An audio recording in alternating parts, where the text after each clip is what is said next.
Algunas escenas de este programa han sido recreadas. One World Trade Center, Ciudad de Nueva York. Viernes 26 de febrero de 1993. El estacionamiento del sótano era la escena de una absoluta destrucción cubierta por un humo espeso. Una mujer sola, atrapada y sangrando, llamó a la policía. La policía de Nueva York recibió muchas llamadas de emergencia ese día, mientras la vida real se transformaba en una película de desastres. La evidencia se acumula, no hay sospechosos evidentes. El Centro Mundial de Comercio es bombardeado. Ted Kaczynski es arrestado.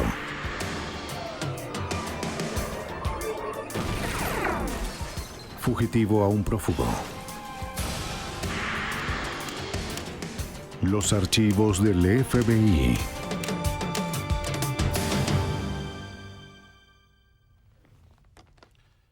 Los atentados terroristas ocurren en otros países, no aquí en los Estados Unidos. Aún así, en 1993, ocurrió en la ciudad de Nueva York. El atentado al World Trade Center afectó nuestra noción de la seguridad nacional. Nos hizo cambiar la creencia de que no éramos vulnerables al terrorismo. Las cicatrices que dejó en nuestra confianza nunca podrán sanar. Si pasó una vez, ¿podría volver a pasar? Era la pregunta en la mente de todos. Pero nadie la decía en voz alta. Soy James Kallstrom, exdirector del FBI en Nueva York. En algún lugar de un cráter de 5 pisos de profundidad, entre los escombros estaba la clave para identificar a los terroristas. Al menos era lo que los investigadores esperaban. El bombardeo al Centro Mundial de Comercio. A las 12:18 de la tarde del 26 de febrero de 1993, la confusión y el pánico se apoderaron de la Torre 1 de 110 pisos del World Trade Center. Las personas estaban atrapadas en los ascensores. Se había ido la luz. El humo oscureció los pasillos.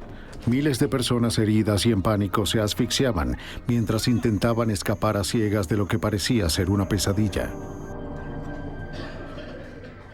El ingeniero que diseñó las torres anticipó varios desastres potenciales. Diseñó su estructura para resistir la violencia de un huracán y algo tan inimaginable como el impacto de un avión lleno de combustible. ¡Rápido, vamos!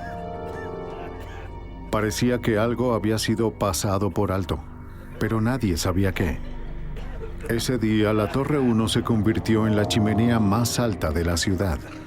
Las escaleras parecían ductos de humo, halando humo del sótano que oscurecía cada piso. En las primeras horas de caos, lo único que sabían los oficiales era que la causa del problema estaba en el estacionamiento del sótano. Neil Herman, supervisor de las Fuerzas Conjuntas Especiales contra el Terrorismo de la Oficina del FBI de Nueva York, estaba a unas cuadras del Trade Center.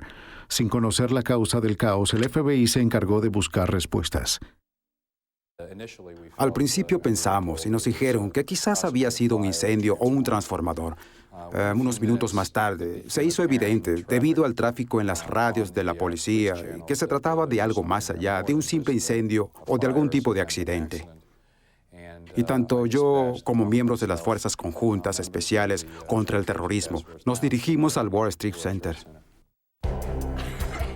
La primera preocupación era sacar a las víctimas atrapadas del edificio. El gran daño provocó problemas logísticos para los rescatistas.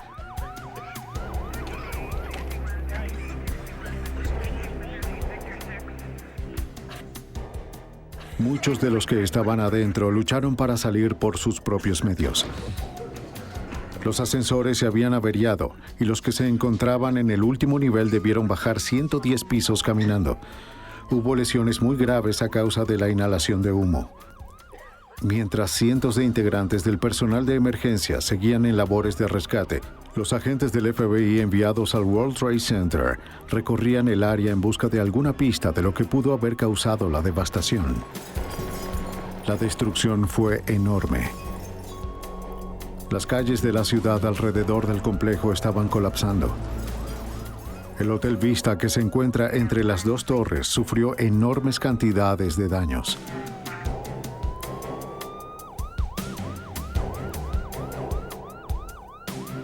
De inmediato, los investigadores supieron que lo que sea que haya ocurrido debajo del nivel de la calle tenía la suficiente potencia como para subir 4 pisos de estacionamientos hasta la calle y más allá. El agente especial Chuck Stern de la unidad antiterrorista del FBI comenzó el proceso para organizar la investigación. Comenzó a parecer que podía ser una explosión criminal.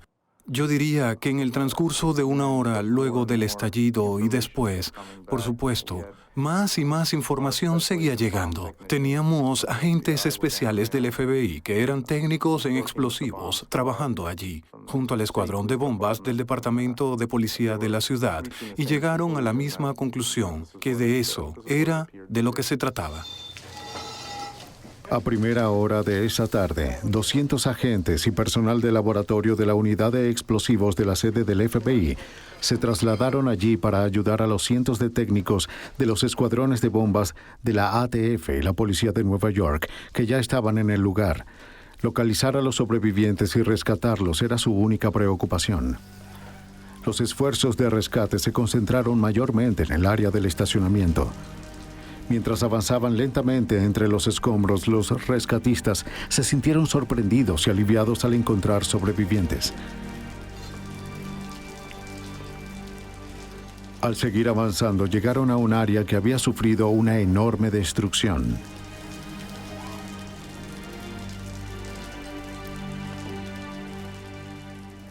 Los técnicos de bombas del FBI, la ATF y la Policía de Nueva York iban enfundados en sus equipos de protección para ayudar en la búsqueda.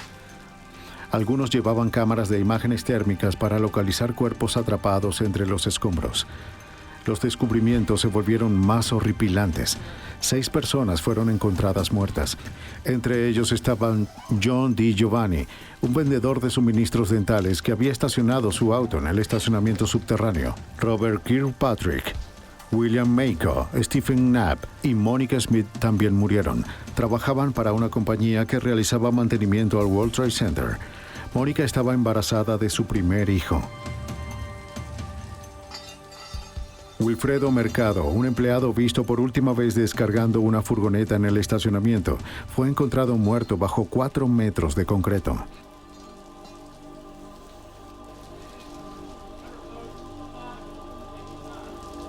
Dentro del estacionamiento había una escena apocalíptica. Los escombros y el concreto se dispersaron cientos de metros en todas las direcciones. Cientos de autos fueron demolidos y hubo pequeños incendios a causa del combustible derramado. Las bombas drenaban una inundación de agua y aguas hervidas de las tuberías rotas. Por arriba, 6 toneladas de concreto se aferraban a barras retorcidas. Los cables de fibra óptica se enredaron. Para los agentes del FBI no había forma de que la causa de estos daños fuera accidental. El agente especial Chris Roney, de la unidad de explosivos del laboratorio del FBI, evaluó los daños.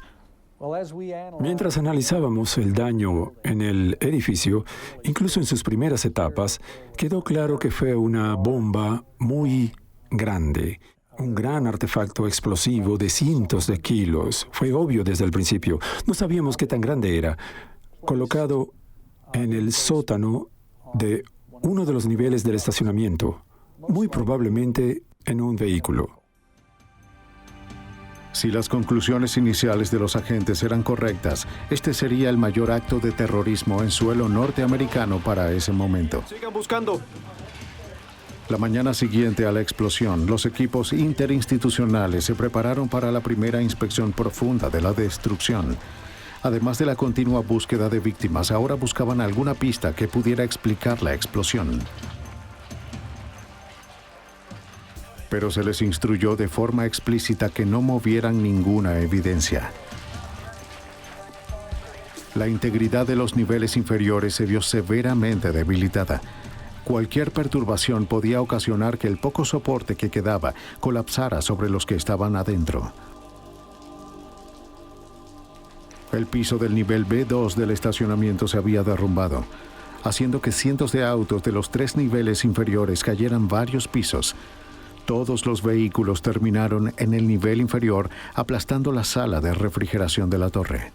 En realidad, los ingenieros nos dijeron que los escombros amontonados alrededor de las columnas eran como una pajilla metida en un montón de arena, y no se podían mover los escombros porque eso eliminaba el poco apoyo que quedaba y que sostenía el Hotel Vista.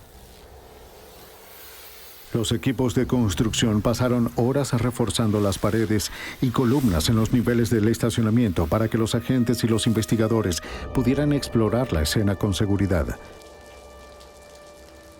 Luego de varias horas, los agentes y técnicos comenzaron a abrirse paso en el área de la explosión. Era muy escalofriante porque todo estaba desierto y había muchos autos con los maleteros abiertos y cosas así.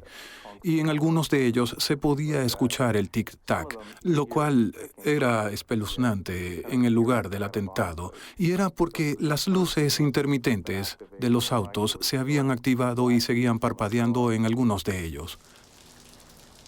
Poco a poco, los investigadores se acercaban al origen de la explosión conocida como Zona Cero.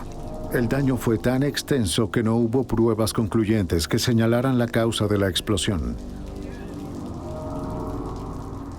Los pisos quedaron totalmente destruidos, dejando un cráter equivalente a 5 niveles que se extendía a través de la cavidad del edificio.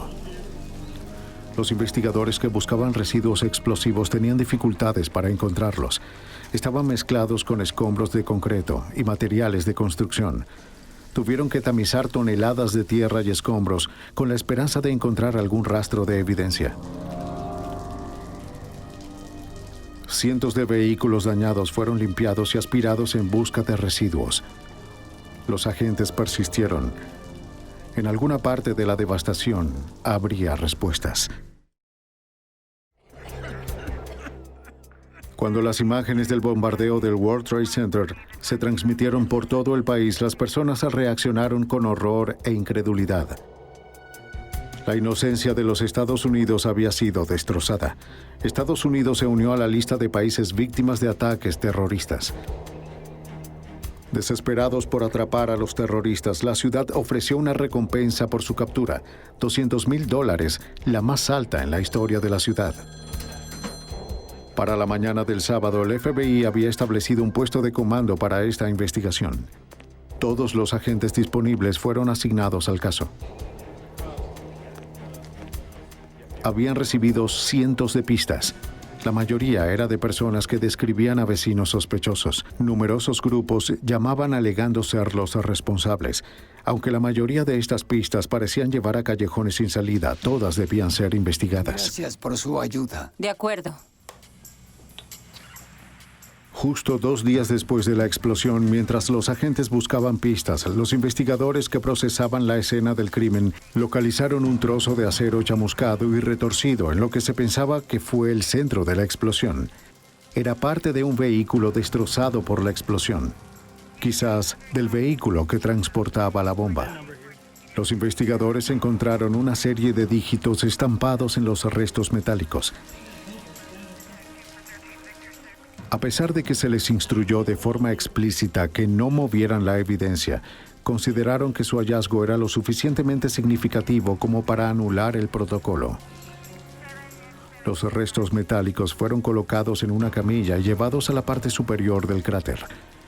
Al llegar a la superficie, los agentes de inmediato trasladaron lo encontrado a un laboratorio forense, instalado por el Laboratorio Criminal de la Policía de Nueva York.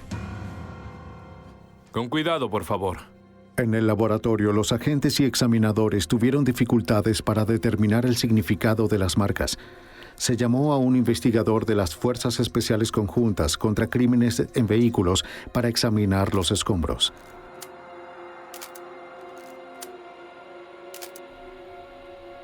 $729. Su análisis proporcionaría el primer avance importante en la investigación. De inmediato llamaron al agente especial Stern. Él dijo, Chuck, mira lo que tenemos aquí. Y le dije a la persona que me los mostraba, amigo, no imaginas lo que encontraste. Este es un número confidencial de identificación de vehículo. Está bien. Henrik. Los números confidenciales BIN son tan únicos para un automóvil como lo son las huellas dactilares para una persona. El número oculto permite a las autoridades determinar si un vehículo en particular ha sido robado. También les proporciona a los investigadores información detallada acerca del vehículo, incluyendo quién es el dueño del auto. En 15 minutos, los investigadores pudieron ingresar el número confidencial en la computadora del Centro Nacional de Información Criminal, que guarda un registro de los vehículos que han sido reportados como robados. Obtuvieron respuesta de inmediato. El número pertenecía a una furgoneta Econoline que había sido reportada como robada del local DIB en Jersey City, Nueva Jersey. De inmediato contactaron a la oficina del FBI en Newark. En cuestión de minutos, los agentes llegaron al local. El FBI estaba preparado para descubrir a quien fuera o cualquier cosa relacionados con la furgoneta. Esta furgoneta Econoline, de hecho, era una del tipo Ryder Rental, que fue alquilada por un individuo llamado Mohamed Salameh y que luego fue reportada como robada. Y gracias a la gerencia de DIB Leasing, supieron que Salameh había hecho un depósito de $400 por la furgoneta y que intentó con insistencia recuperar ese dinero. Luego de consultar con los fiscales federales a última hora de la tarde del miércoles, se tomó la decisión de tener un agente encubierto del FBI en DIB para cuando Salameh regresara por su depósito a la mañana siguiente. Pasaron el resto de la noche investigando los antecedentes de Salameh.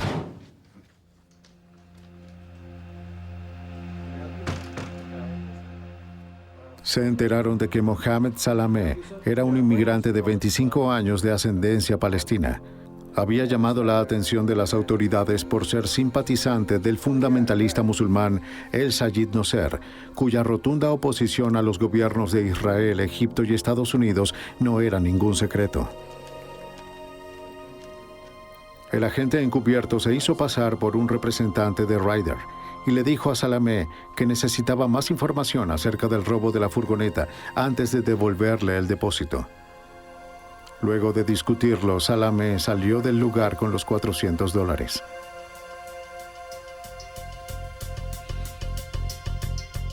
Al salir de la oficina, docenas de agentes del FBI que habían estado monitoreando la conversación abordaron a Salameh. Menos de una semana después del bombardeo, el FBI tenía a un sospechoso bajo custodia. Salameh no les dijo mucho a los agentes que lo interrogaron sobre el atentado, pero ellos sabían que era probable que él no hubiese actuado solo. La investigación tomaba un rumbo más claro. Cuando Salameh fue arrestado, los agentes recolectaron varios objetos personales, incluida su billetera, la cual contenía varias tarjetas de presentación y números de teléfono. Comenzaron buscando la dirección que tenía en su licencia de conducir. Un antiguo compañero de habitación les dijo a los agentes que Salameh ya no vivía en ese lugar. Sin embargo, lograron encontrar algunas de las pertenencias que había dejado allí. Había recortes de noticias, fotos relacionadas con Nosser, y una foto de él y Nosser juntos. Había numerosos registros bancarios. También encontraron más nombres y números que investigar. Obtuvimos algunas direcciones. Encontramos varios números telefónicos. Pudimos obtener el código de identificación y así monitorear llamadas telefónicas entrantes y salientes. Y una vez que comenzamos, de nuevo se revelaron nuevas pistas. Los investigadores también recibieron ayuda del público.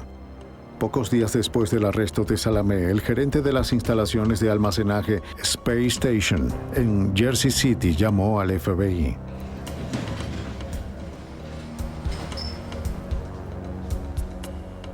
Las personas que alquilaron la unidad 4344 habían recibido varias entregas de compañías químicas justo antes de la explosión en el World Trade Center. El gerente pidió una llave y abrió la unidad. En el interior encontró lo que parecía ser parafernalia para fabricar bombas. Los agentes del FBI llegaron a la misma conclusión. Adentro, los investigadores hallaron varios compuestos que podían usarse para fabricar explosivos. Sus hallazgos fueron enviados al laboratorio del FBI para ser analizados. También hubo muchas otras pistas que surgieron de la búsqueda en la instalación de almacenaje, recibos de productos químicos, registros bancarios y telefónicos y un extra inesperado, un registro de las idas y venidas del sospechoso. Para ingresar a la instalación, cada arrendatario tenía que ingresar su código de acceso especial en un teclado ubicado en la entrada. Cada vez que un arrendatario ingresaba su número, este se registraba en un sistema computarizado. Los agentes pudieron determinar las veces que se accedió a la unidad 4344. Luego la policía armó una rueda de identificación. Doug Melvin, gerente de Space Station, identificó a Mohamed Salameh como el hombre que alquiló la unidad. ¿Reconoce a alguien? Lo reconoció con facilidad porque Salameh visitaba su unidad con frecuencia. Según la experiencia de Melvin, por lo general los clientes no tienen motivos para hacer eso. Siguiendo con la búsqueda de una posible pista, los agentes obtuvieron registros telefónicos de un teléfono público justo afuera de la instalación de almacenamiento. Un nombre de la lista de personal que recibió llamadas de ese teléfono ya era conocido por el FBI. Ese nombre era Nidal Ayad. El nombre de Nidal Ayad apareció por primera vez en una lista de tarjetas de presentación que se encontraban en la billetera de Salameh. Ayad trabajaba como ingeniero químico. Una semana después del arresto de Salameh, los agentes se dieron cuenta de que Ayad había llamado a una empresa química preguntando por productos químicos. La posibilidad de que ocurriera otro atentado era terriblemente posible. Parecía que se estaba gestando otro acto de violencia.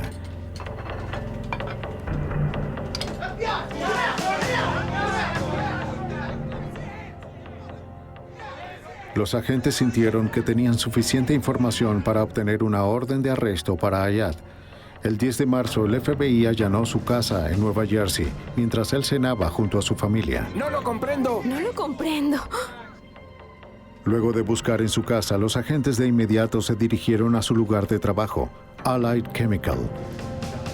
Allí confiscaron registros telefónicos y estados bancarios que podrían vincularlo con Salameh. Sin embargo, el vínculo más irrefutable entre Ayad y el atentado provino de su computadora. Fue confiscada y luego examinada a fondo. Nuestro personal técnico pudo restaurar un archivo borrado que resultó ser una carta atribuyéndose el mérito por el atentado del World Trade Center a nombre de una organización conocida como el Quinto Batallón del Ejército de Liberación. Una carta similar había sido enviada al New York Times 4 días después de la explosión. En ella, el grupo calificó el bombardeo como un acto de terrorismo para protestar contra el apoyo de los Estados Unidos a Israel. También había una segunda carta que Ayad no tuvo tiempo de enviar. Prometía otra explosión. Aunque la investigación avanzaba muy rápido, cada nuevo descubrimiento revelaba la existencia de una conspiración grande y en curso. La posibilidad de que ocurrieran más ataques crecía día tras día. Mientras el FBI intentaba saber más de los principales sospechosos de la explosión en el World Trade Center, Salameh y Ayad continuaban obstaculizando sus esfuerzos. El análisis de todos los registros telefónicos confiscados llevó a los investigadores hasta un apartamento en Jersey City. El arrendador, que era dueño del apartamento número 40 en la avenida Panrapo, confirmó que Salameh y otra persona alquilaron el apartamento a principios de enero de 1993 hasta finales de febrero, solo 2 meses después. El propietario no pudo confirmar la identidad del compañero de habitación de Salameh, cuyo nombre solo conocía como Rashid. Lo más probable es que ese nombre fuera un alias. Se emitió una orden de captura. Después de ejecutar la orden de captura, los agentes descubrieron que el apartamento 40 en la avenida Panrapo era la fábrica de bombas, el lugar donde los conspiradores mezclaron un explosivo con la suficiente potencia como para sacudir el World Trade Center. Dentro del apartamento y en un estacionamiento adyacente, los forenses del FBI encontraron rastros de una amplia gama de productos químicos. Estos artículos fueron recolectados y luego se llevaron al laboratorio del FBI en Washington, D.C. Mientras los agentes registraban el departamento, la identidad del misterioso compañero de cuarto de Salamé se reveló. Encontraron documentos para solicitar asilo político a nombre de Ramzi Youssef, quien según los documentos había sido detenido en septiembre de 1992 en el aeropuerto Kennedy por intentar ingresar al país sin una visa. El apartamento en la avenida Panrapo era una mina de oro para el FBI. Aún nos queda mucho que... Antes de descubrir el apartamento, los examinadores del laboratorio del FBI solo pudieron especular a partir de las muestras de residuos tomadas en el World Trade Center, que la bomba utilizada estaba formada por el compuesto altamente explosivo nitrato de urea. Sin embargo, el descubrimiento de la fábrica de bombas de la avenida Panrapo les permitió estar seguros. Desde los laboratorios de la sede del FBI en Washington, D.C., el agente especial Rowney reportó los hallazgos. Del análisis en el laboratorio, llegamos a la conclusión de que estaban hechos con nitrato de urea, es decir, una mezcla explosiva casera. No existe ese producto a nivel comercial, así que tuvieron que mezclarlo ellos mismos. Y cuando finalmente localizamos el almacén o taller donde fabricaron la bomba, esto pudo confirmarse. Esos materiales o sus restos estaban disponibles y confirmamos que esto sí era lo que estábamos viendo en los residuos del laboratorio. Los interrogatorios a los testigos y los análisis de registros telefónicos continuaron. Se realizaron sobre todo en los lugares donde se encontraron los elementos clave de la conspiración. Todos los interrogados mencionaron haber visto a un individuo de aspecto peculiar en compañía de Salamé y Ramzi Youssef. Los registros telefónicos ayudaron a identificar a ese individuo como Mahmoud Abu Halima. Cuando los agentes concentraron su investigación en Abu Halima, se enteraron de que poco después del bombardeo había huido del país. Abu Halima era bien conocido por las autoridades por sus asociaciones con el Sayyid Nasser. Abu Halima también era cercano al clérigo radical musulmán Sheikh Omar Abdul Rahman, quien más tarde sería sentenciado a cadena perpetua por conspiración para bombardear varios monumentos de la ciudad de Nueva York. Poco después de que los agentes se enteraran de que Abu Halima había huido del país, las autoridades egipcias contactaron al FBI para informarles que había sido arrestado y detenido en El Cairo. Abu Halima era buscado allí por conspirar contra el presidente egipcio Hosni Mubarak. Las negociaciones entre los gobiernos de Estados Unidos y Egipto fueron exitosas. Los agentes viajaron a Egipto y se llevaron a Abu Halima bajo custodia del FBI. Cuando fue entregado a los agentes del FBI, tenía las manos esposadas y su cabeza completamente cubierta. Le dijo al FBI que creía que se lo llevarían para matarlo. Aliviado de estar bajo su custodia, habló con los agentes en el vuelo de regreso a Nueva York. Dio diversas declaraciones que luego fueron utilizadas en su contra en el juicio. Uno de los puntos clave que reveló fue, ya saben, de Rashid, lo que más tarde se determinó que era un alias utilizado por Ramzi Youssef.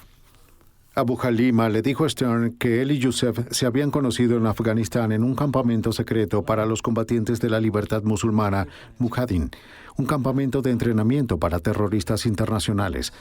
En cada paso de la investigación aparecía el nombre de Ramzi Youssef. Era un terrorista internacional conocido y experto con explosivos.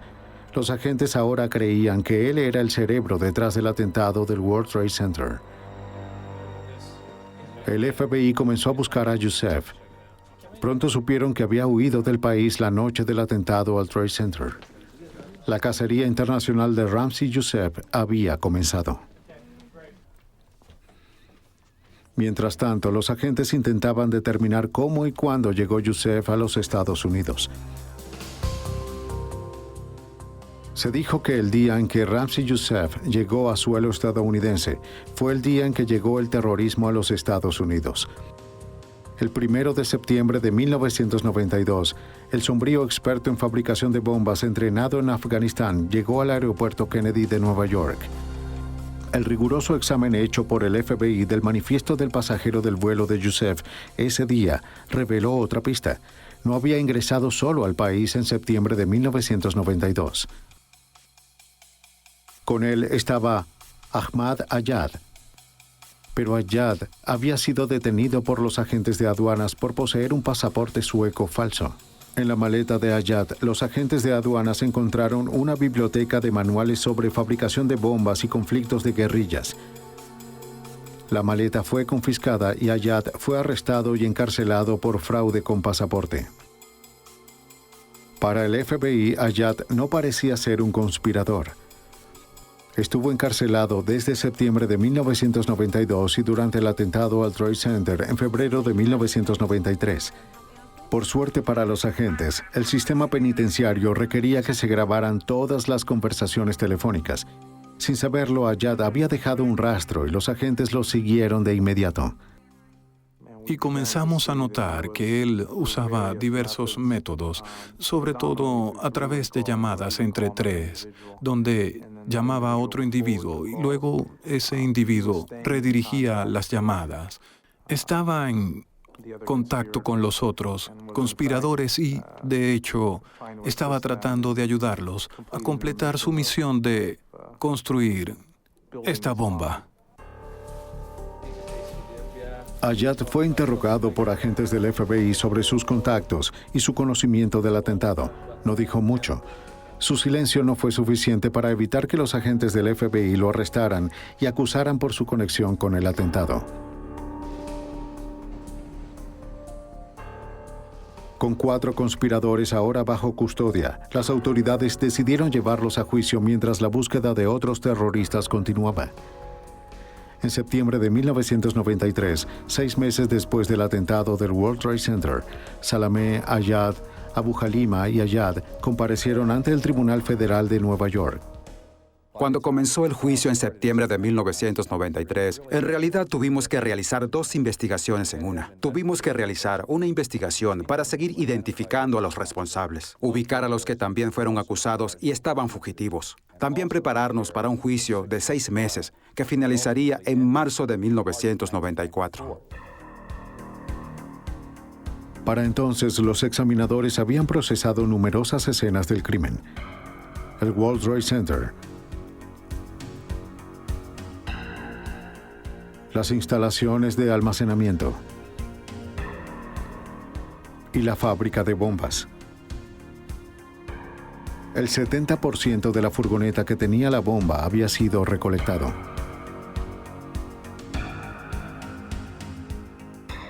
También hubo una gran cantidad de recibos, registros telefónicos y entrevistas. Se recogió una gran cantidad de evidencia. Ahora dependería de un jurado determinar si eso era suficiente. En septiembre de 1993, 6 meses después del bombardeo, los fiscales federales estaban listos para mostrar a un jurado cómo los acusados llevaron a cabo el bombardeo del World Trade Center. La conspiración comenzó poco después de que Ramzi Youssef llegara a Estados Unidos en septiembre de 1992.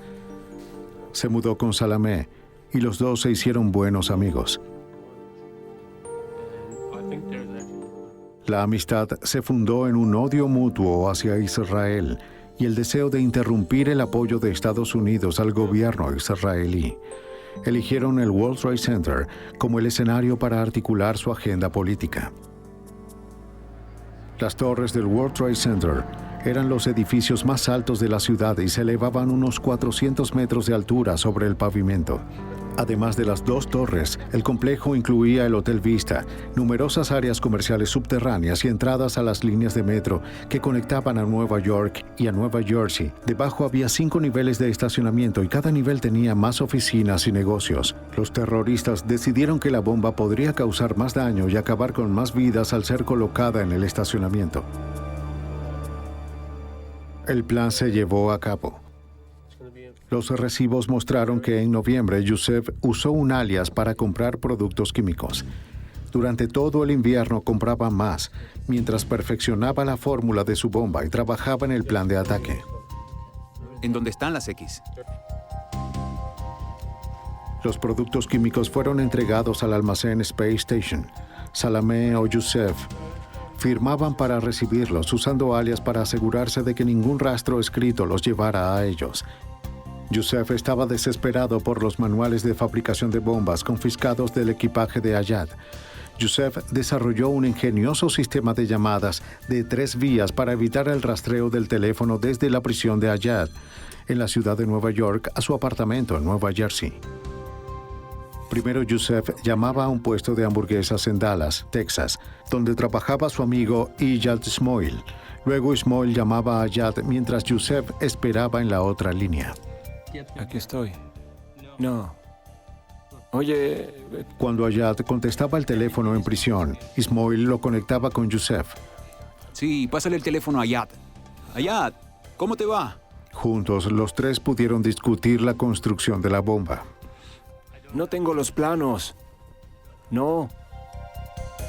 Al jurado se le mostró de forma muy metódica todo lo que los terroristas habían hecho para protegerse entre ellos.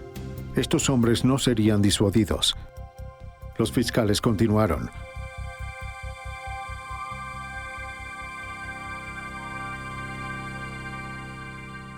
Una tarde de invierno, la trama de los terroristas se estancó.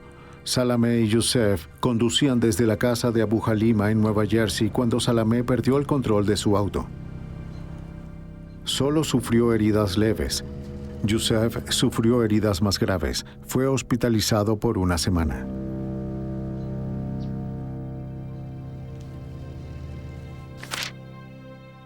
Yusef llamó a las compañías químicas desde su cama en el hospital.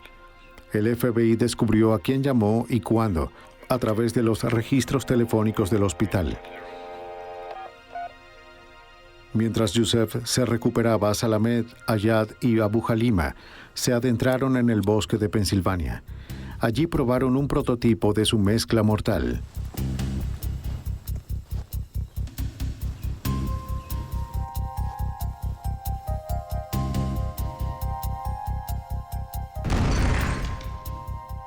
Explotó, pero necesitaba más potencia. Entonces, en los próximos días, Ayad intentaría comprar gas de hidrógeno comprimido. El hidrógeno se usa con tanta cotidianidad en los bombardeos terroristas en el Medio Oriente que se le considera como una firma distintiva. A pesar de que Ayad trabajaba como ingeniero químico, tuvo problemas para encontrar una compañía que se lo vendiera.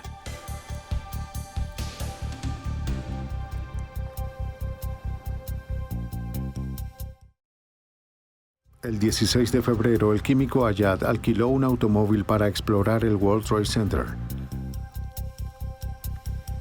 Las huellas dactilares de Salameh en el volante revelaron que él lo conducía. Estas huellas también estaban en el boleto para el nivel B2 del estacionamiento. Un boceto encontrado más tarde mostró que Ayad había hecho un bosquejo del esquema del piso. Luego, solo 4 días antes del bombardeo, a petición de Yusef, Iyad Ismoil llegó a Nueva York desde Dallas para ayudar a terminar la fabricación de la bomba. Ismoil también condujo el vehículo que llevaba la bomba al estacionamiento. Era amigo de confianza de Yusef y había sido taxista en la ciudad de Nueva York, credenciales perfectas para esta delicada operación. El 23 de febrero, Salameh fue a D&B Leasing y alquiló la furgoneta Ford Econoline de 3 metros. Dejó un depósito en efectivo de $400.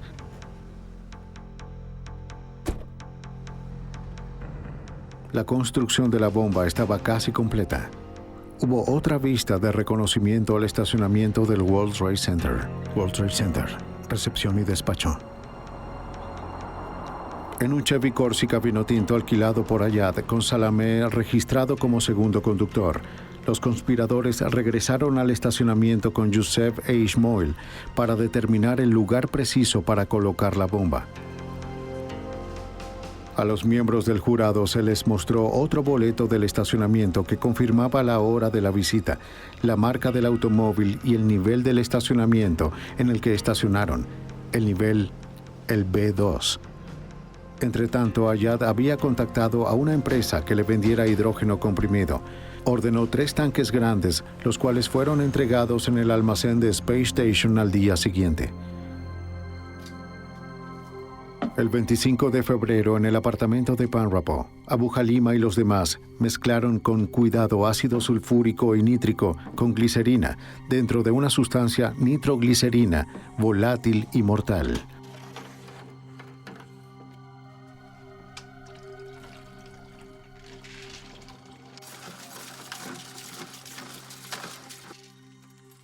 Mezclaron unos 550 litros de cristales de urea con varios litros de ácido nítrico. Lo vertieron en grandes cilindros metálicos donde se transformó en una masa similar a un gel. Transfirieron la masa de urea con nitrato a unos recipientes de basura de plástico.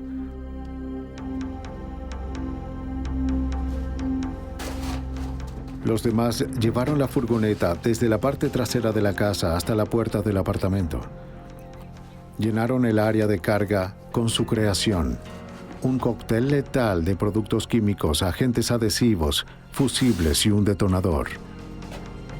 Colocaron dentro los recipientes de basura y dispusieron la nitroglicerina fabricada en casa entre ellos. Habían entrelazado 4 largos fusibles a través de tubos quirúrgicos para reducir el humo y la combustión lo suficiente para que los terroristas pudieran escapar. Los fusibles fueron conectados a detonadores y cajas de pólvora y luego se insertaron en cada uno de los contenedores de nitrógeno.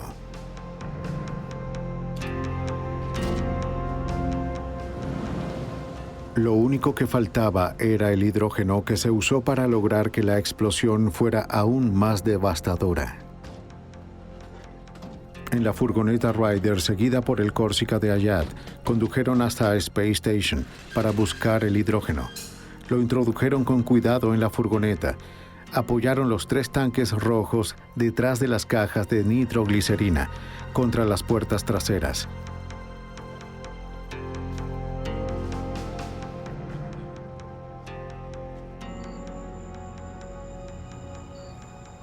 Yusef e Ismail condujeron la furgoneta desde Nueva Jersey hasta un hotel en Manhattan. Los registros del hotel mostraron que Ismail había reservado una habitación para la noche del 25 de febrero. En la noche, la aparcaron en la parte trasera, oculta a la vista. A las 10 de la noche, desde su casa en Jersey City, Salameh informó a la policía de Nueva York que la furgoneta había sido robada. Inventó la historia de que la aparcó en un supermercado y al salir notó que ya no estaba allí. Más tarde esa noche se reunió con la policía para documentar el robo. Sabía que necesitaría un informe policial válido si quería recuperar su depósito. Los agentes se enteraron de que Salameh había comprado un boleto aéreo de infante en el extranjero, porque era lo único que podía pagar. Necesitaba el depósito de la furgoneta para poder cambiar el boleto por uno de la tarifa de adulto. Una vez el vehículo se reportó como robado, todo estaba a punto. Los terroristas hicieron su último viaje al World Trade Center.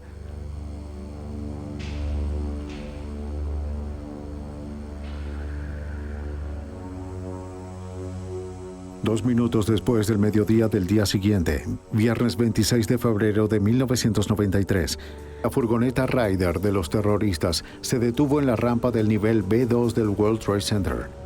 El Corsica vino tinto lo siguió. Ismail condujo la furgoneta y Yusef se sentó en el asiento del pasajero.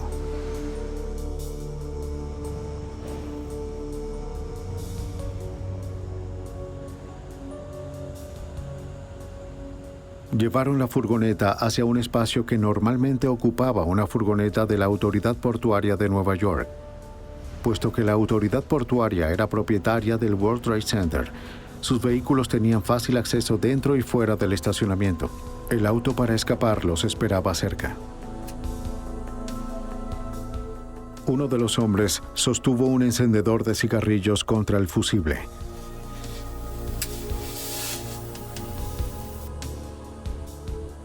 Tan pronto comenzó a arder, corrieron al Corsica y se alejaron. Las llamas comenzaron a correr 2.5 centímetros cada 2 segundos y medio, silenciosas y casi sin producir humo debido a la tubería quirúrgica. La pólvora fue cargada dentro de detonadores Atlas Rockmaster del tipo utilizado en las demoliciones de grandes edificios. Se usaron 4 fusibles para asegurarse de que la bomba detonara. Joseph Ismoil y los demás salieron del estacionamiento pocos segundos antes de la explosión. A las 12:18 de la tarde, los meses de planificación de esta destrucción estaban a punto de convertirse en realidad.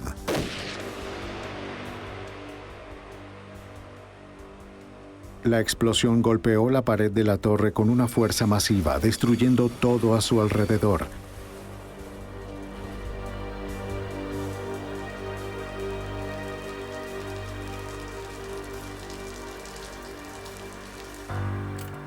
Más tarde ese día, mientras los trabajadores de rescate y los investigadores seguían llegando a la escena, Youssef abordó con tranquilidad un avión a Pakistán e Ismoil abordó un avión rumbo a Jordania. Pocos días después, Abu Halima también había huido. Si los investigadores no hubiesen encontrado y rastreado el número de identificación con tanta rapidez, Salameh probablemente habría escapado también. En el transcurso del juicio de 6 meses, el jurado escuchó el testimonio de 206 testigos y revisó un total de 10.000 páginas de testimonios. En febrero de 1994, un año después del bombardeo, el juicio concluyó. El jurado tardó solo 3 días en llegar a un veredicto. La presidenta del jurado leyó 38 declaraciones de culpabilidad, conspiración, destrucción explosiva de una propiedad, transporte interestatal de explosivos y asesinato. Cuando ella terminó, la sala del tribunal estalló. Ayad y Salameh se levantaron gritando que el veredicto era una injusticia. Solo Abu Halima seguía en silencio.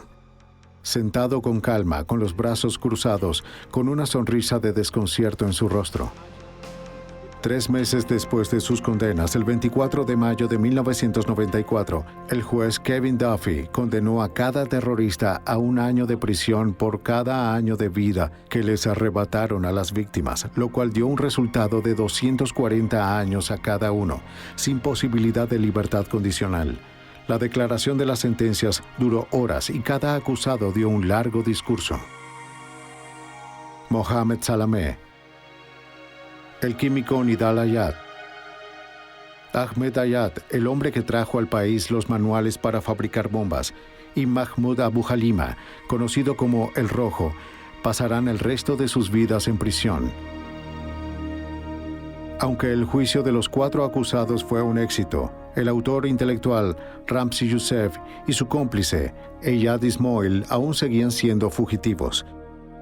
4 de los 6 conspiradores en el bombardeo del World Trade Center habían sido condenados, pero el FBI aún seguía en busca de la mente maestra del bombardeo. Mientras continuaban con la búsqueda de Ramzi Youssef y su cómplice Ayad Ismoil, los agentes se enteraron de que Youssef estaba involucrado en varios complots terroristas diseñados para derribar aviones comerciales en todo el mundo. Se emitieron advertencias a los viajeros estadounidenses en el extranjero. Más ataques terroristas contra estadounidenses o intereses estadounidenses podrían ocurrir después del veredicto. Youssef era uno de los hombres más peligrosos y elusivos del mundo. Después del incidente del World Trade Center, es obvio y evidente que estaba planeando actos adicionales de terrorismo en todo el mundo. El caso de la conspiración aérea ciertamente revelaba el alcance de lo que se estaba planeando. El hecho de que se estaba moviendo por todo el mundo, por el país y varios países, indicaba una amplia gama de apoyo que él y sus compatriotas tenían.